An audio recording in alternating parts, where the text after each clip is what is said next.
superhero.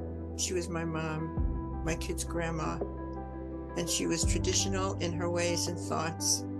But she was also a modern woman and a leader. Before she started to work, she was active in several organizations.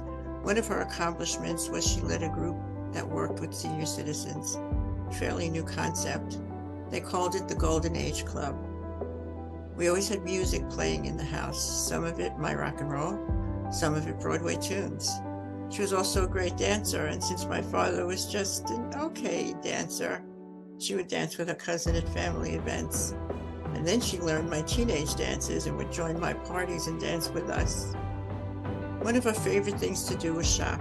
Since I always disliked shopping, she would take my daughter. If she lived in today's world, she would be an entrepreneur and her business would be shopping for you. In today's speak, other than her family, I think shopping was her passion. She was a great cook, not gourmet, but her dishes were loaded with flavor. We could never figure out why her salad was so delicious, though.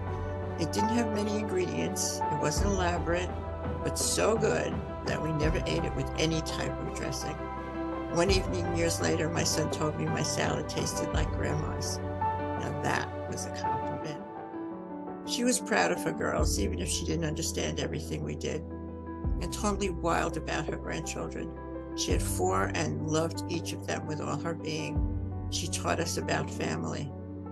As I mentioned in other stories, she didn't wear dresses. She wore pants, she drove, she had her own credit cards, and she worked in the city.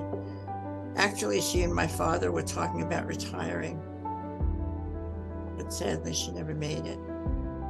We lost her too soon. They loved her wherever she went, whether volunteering at an organization or at her place of business. I've never seen a funeral so large, so filled with love and sadness as hers. We were overwhelmed. We all loved her and were extremely proud of her. So at this time of Women's History Month and with Mother's Day on the horizon, I raise my glass to my mom and to yours and to all the women upon whose shoulders we stand. Thank you, and we love you. To Mom.